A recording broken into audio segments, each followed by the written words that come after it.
warahmatullahi wabarakatuh. Perkenalkan, nama saya Sela Andeli Ritonga dengan NIM 230407006. Di sini saya akan mempresentasikan atau menjelaskan tentang pengelolaan laboratorium virtual.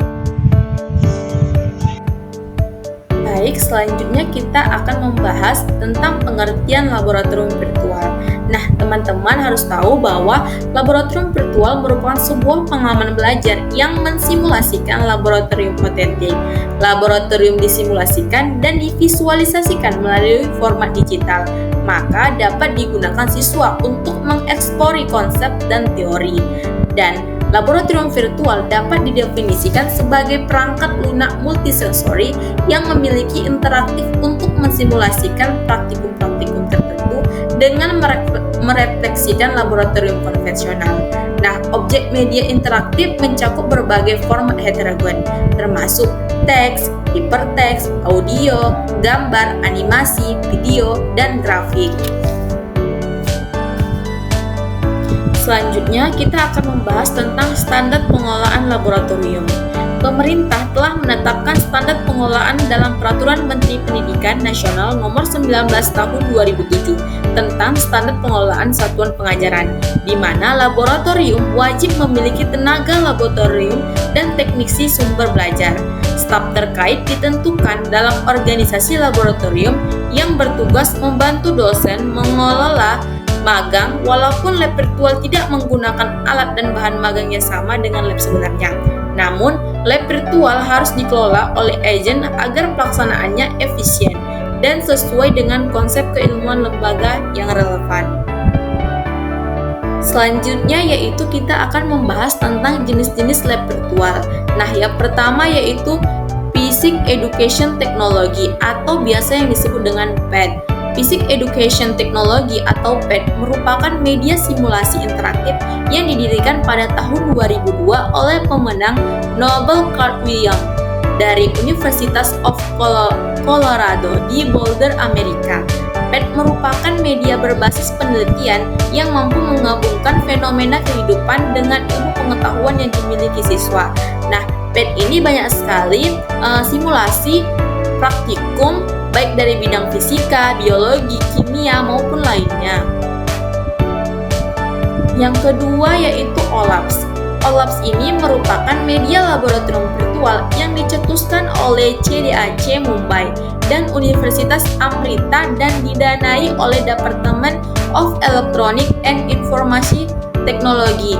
OLAPS merupakan media berbasis eksperimen yang dapat digunakan dengan sistem bimbingan belajar secara perseorangan, sehingga siswa dapat melaksanakan kegiatan praktikum atau melakukan eksperimen secara fleksibel, yaitu dilakukan kapan saja dan di mana saja, lebih murah serta lebih efisien.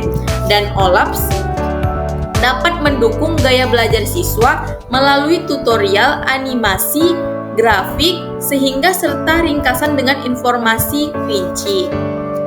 Yang ketiga yaitu Laboratorium Maya. Laboratorium Maya merupakan salah satu fitur dalam portal rumah belajar yang dirancang oleh Kementerian Pendidikan dan Kebudayaan yang diakses peserta didik, guru, orang tua, dan masyarakat luas dengan alamat URL. Kegiatan yang dilakukan melalui fitur Laboratorium Maya ini dapat digunakan di mana saja dan kapan saja secara gratis melalui jaringan internet. Dan Laboratorium Maya selain itu, Laboratorium Maya juga dapat digunakan untuk melakukan kegiatan-kegiatan praktikum ilmiah yang tidak mengharuskan keberadaan peserta didik dan guru berada pada ruang laboratorium. Selanjutnya yaitu yang keempat, Camp Kolektif. Laboratorium virtual Camp Kolektif merupakan salah satu situs jaringan atau website yang berisi simulasi laboratorium konvensional yang dikembangkan oleh Carnegie Mellon University. Dengan menyediakan simulasi virtual berupa alat bantu praktikum, situs laboratorium virtual ini dapat diakses melalui situs yang sudah saya buat di PPT ini. Dan Camp Kolektif ini juga dilengkapi dengan bahan bacaan digital yang dapat diakses secara online. Camp Kolektif juga memberikan pengalaman belajar yang telah konkret dengan tiruan bentuk yang sangat mendekati suasana praktikum real tanpa adanya resiko atau kesalahan di laboratorium. Selanjutnya yaitu kita akan membahas terkait keuntungan dari lab virtual atau laboratorium virtual. Yang pertama yaitu fleksibel waktu. Kenapa? Karena virtual laboratorium ini dikemas dalam media digital, dapat digunakan kapanpun, di mana, dan oleh siapapun. Dan dalam bentuk media digital atau software atau platform daring yang sangat cocok digunakan untuk pendidikan jarak jauh. Yang kedua yaitu pertumbuhan tanpa batas. Simulasi lab virtual ini dapat dikembangkan secara bebas selama elemen produksi lab virtual mendukung. Nah, jadi karena sistem ini berbasis teknologi digital yang dapat diperbarui dan diperluas sesuai kebutuhan pembelajaran atau kemajuan ilmu pengetahuan. Dan yang ketiga yaitu kontrol keamanan. Karena sifatnya digital, lab virtual ini memiliki tingkat kecelakaan dan keamanan paling sedikit. Meskipun laboratorium virtual memiliki keuntungan, tetapi laboratorium virtual juga memiliki kekurangan. Yang pertama yaitu hilangkan peluang pengalaman nyata atau langsung bagi siswa selama pembelajaran di laboratorium. Nah, dari itu maka siswa bakal kurang terampil secara praktis dan tidak siap menghadapi tantangan di lapangan atau di dunia kerja yang menuntut kemampuan laboratorium nyata. Yang kedua